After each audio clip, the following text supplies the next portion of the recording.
Pernahkah Anda membayangkan bahwa ribuan tahun lalu, sebuah kerajaan besar di Indonesia, Sriwijaya, pernah mengirim surat kepada salah satu kekuatan terbesar dunia saat itu, Khilafah Bani Umayyah? Apa isi surat tersebut dan bagaimana hubungan ini mengubah sejarah perdagangan internasional, serta membuka pintu bagi masuknya Islam ke Nusantara? Jangan lewatkan cerita seru ini, tonton sampai akhir untuk mengetahui bagaimana Sriwijaya menjadi pusat perdagangan dunia dan apa dampaknya bagi Indonesia modern. Like, share, dan subscribe untuk tidak ketinggalan video sejarah menarik lainnya. Sejarah membuktikan bahwa peradaban manusia tidak pernah berdiri sendiri. Interaksi antar bangsa, meskipun terpisah oleh lautan dan daratan yang luas, telah menjadi bagian tak terpisahkan dari perkembangan dunia. Salah satu contoh paling menarik dari interaksi lintas budaya ini adalah korespondensi antara Kerajaan Sriwijaya, sebuah kekuatan maritim besar di Asia Tenggara, dengan Khilafah Bani Umayyah, salah satu dinasti Islam terbesar dalam sejarah dunia. Kerajaan Sriwijaya, yang berpusat di Palembang pada abad ke-7 hingga ke-13 Masehi, dikenal sebagai pusat perdagangan internasional di Selat Malaka. Sementara itu, Khilafah Bani Umayyah yang berkuasa di Timur Tengah pada periode yang sama, memiliki pengaruh besar dalam menyebarkan agama Islam, serta memperluas jaringan perdagangan hingga ke ujung barat Afrika dan semenanjung Iberia. Dalam konteks inilah, kedua kekuatan besar ini saling berkomunikasi melalui surat menyurat yang tidak hanya mencerminkan hubungan dagang, tetapi juga pertukaran budaya dan nilai-nilai spiritual. Korespondensi ini bukan sekadar catatan sejarah biasa. Lebih dari itu, ia menjadi bukti nyata betapa dunia kuno telah terhubung melalui jalur-jalur perdagangan yang kompleks dan saling terkait. Melalui video ini, kita akan menggali lebih dalam tentang latar belakang, konteks serta dampak dari komunikasi diplomatik antara Sriwijaya dan Khilafah Bani Umayyah. Bagaimana dua peradaban besar dari dua benua yang berbeda dapat saling berinteraksi, dan apa arti pentingnya bagi Indonesia dan dunia modern? Mari kita telusuri bersama. Dalam sejarah peradaban manusia, ada dua kekuatan besar yang muncul pada masa yang hampir bersamaan, meskipun berada di dua titik dunia yang berbeda. Di Asia Tenggara, Kerajaan Sriwijaya tumbuh sebagai pusat maritim yang mendominasi jalur perdagangan Selat Malaka. Sementara itu, di Timur Tengah, Khilafah Bani Umayyah bangkit sebagai salah satu kekhalifahan Islam terbesar yang menaklukkan wilayah luas dari Andalusia hingga Persia. Meskipun keduanya terpisah oleh ribuan kilometer, mereka ternyata memiliki hubungan diplomatik yang mempengaruhi peradaban global.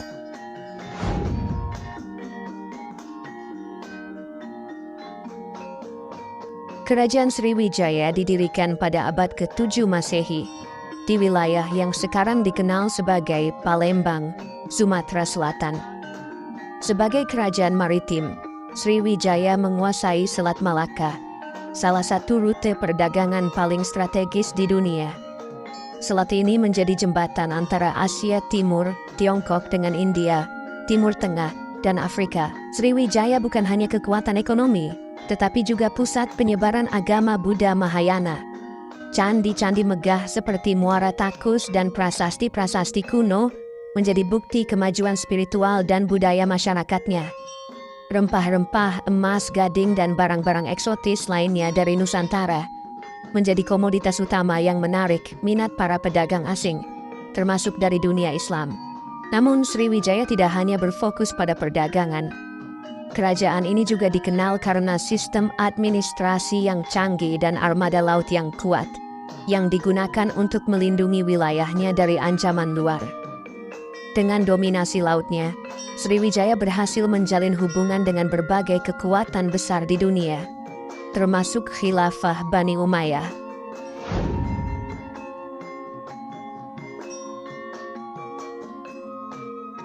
Di sisi lain, Khilafah Bani Umayyah adalah kekhalifahan pertama dalam sejarah Islam yang didirikan setelah wafatnya Nabi Muhammad SAW. Berdiri pada tahun 661 Masehi di bawah pimpinan dinasti Umayyah, Kekhalifahan ini berpusat di Damaskus, Suriah. Dalam waktu singkat, Bani Umayyah berhasil memperluas wilayahnya hingga mencakup Afrika Utara, semenanjung Iberia, Spanyol, Persia, dan sebagian Asia Tengah. Salah satu faktor utama kejayaan Khilafah Bani Umayyah adalah sistem perdagangan yang sangat maju. Kota-kota besar seperti Baghdad, Basra, dan Kufah menjadi pusat perdagangan internasional yang menghubungkan timur dan barat. Melalui jalur perdagangan laut dan darat, barang-barang seperti sutra, rempah-rempah, dan barang-barang mewah dari Asia Tenggara dan Tiongkok masuk ke wilayah kekhalifahan. Selain perdagangan, Khilafah Bani Umayyah juga dikenal sebagai pusat ilmu pengetahuan, seni, dan budaya. Mereka membangun perpustakaan besar, observatorium astronomi, dan institusi pendidikan yang menjadi fondasi peradaban Islam. Bahasa Arab sebagai bahasa resmi kekhalifahan menjadi alat komunikasi global yang digunakan dalam diplomasi, perdagangan, dan penyebaran agama. Meskipun Sriwijaya dan Khilafah Bani Umayyah berada di dua wilayah yang berbeda, mereka memiliki tujuan yang sama: memperluas pengaruh politik, ekonomi, dan budaya. Sriwijaya membutuhkan mitra dagang yang kuat untuk menjual komoditas lokalnya, sementara Khilafah Bani Umayyah tertarik pada rempah-rempah dan barang-barang eksotis dari Nusantara. Hubungan ini tidak hanya bersifat ekonomi, tetapi juga membuka pintu bagi interaksi budaya dan agama. Catatan sejarah menunjukkan bahwa kedua kekuatan ini menjalin komunikasi melalui surat-surat diplomatik. Beberapa ahli sejarah percaya bahwa korespondensi ini menjadi awal dari penyebaran pengaruh Islam di Nusantara. Meskipun Sriwijaya pada saat itu masih menganut agama Buddha, hubungan dengan dunia Islam membuka peluang bagi para pedagang dan pelaut Nusantara untuk mengenal ajaran baru tersebut. Korespondensi antara kerajaan Sriwijaya dan Khilafah Bani Umayyah merupakan salah satu contoh menarik dari interaksi global pada masa lalu. Hubungan ini tidak terjadi begitu saja, melainkan didorong oleh faktor-faktor seperti perdagangan internasional, kepentingan diplomatik, dan pertukaran budaya. Sriwijaya yang berada di posisi strategis di Selat Malaka menguasai jalur perdagangan laut yang menghubungkan Cina, India, dan Timur Tengah. Jalur ini menjadi jalan utama bagi kapal-kapal dagang yang membawa rempah-rempah, emas, dan barang-barang eksotis dari Nusantara menuju pasar dunia. Sementara itu, Khilafah Bani Umayyah, dengan pusat kekuasaannya di Damaskus, memiliki jaringan perdagangan yang luas hingga ke Asia Selatan dan Tenggara. Kebutuhan akan komoditas langka dari wilayah Nusantara membuat Sriwijaya menjadi mitra dagang penting bagi kekhilafahan tersebut. Motif di balik korespondensi ini pun beragam. Pertama, ada unsur ekonomi yang sangat kuat. Sriwijaya mungkin ingin memperluas aksesnya ke pasar-pasar baru di Timur Tengah dan Afrika Utara. Sementara Khilafah Bani Umayyah tertarik untuk mendapatkan rempah-rempah dan hasil bumi tropis yang menjadi andalan Sriwijaya. Kedua, ada kemungkinan bahwa surat-surat diplomatik ini juga dimaksudkan untuk memperkenalkan nilai-nilai Islam kepada Raja-Raja Sriwijaya.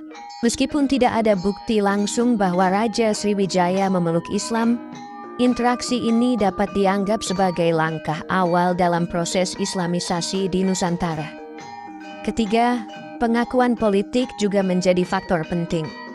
Sebagai kekuatan maritim besar di Asia Tenggara, Sriwijaya mungkin ingin memperoleh legitimasi internasional dengan menjalin hubungan dengan salah satu kekuatan terbesar pada masa itu, yaitu Khilafah Bani Umayyah. Dari sisi latar belakang, kedua kerajaan ini memiliki peran yang signifikan dalam sejarah peradaban mereka masing-masing.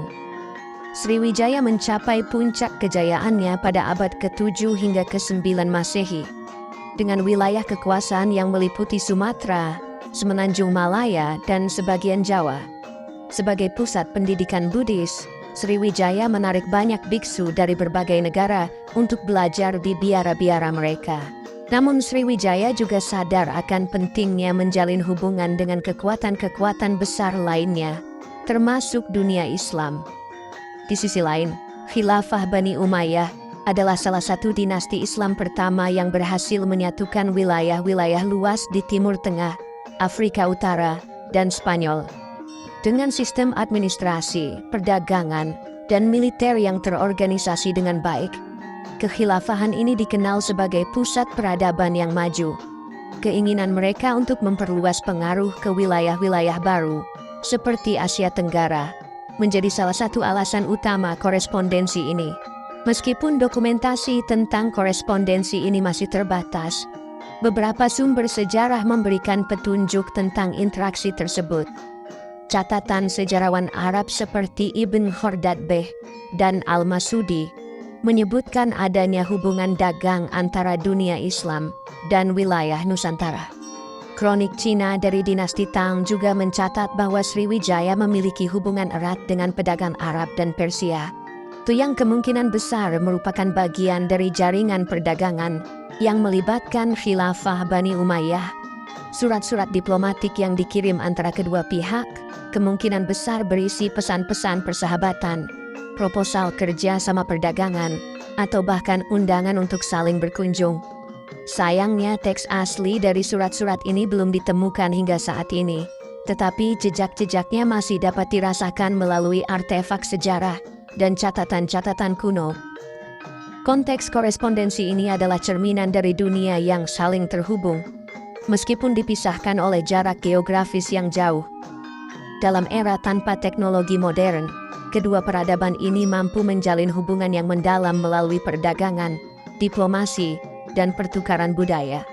Korespondensi ini tidak hanya membuka pintu bagi kerjasama ekonomi, tetapi juga menjadi awal dari proses Islamisasi di Nusantara, yang kelak akan membentuk identitas bangsa Indonesia modern. Bagaimana Anda melihat relevansi korespondensi ini dalam konteks sejarah global?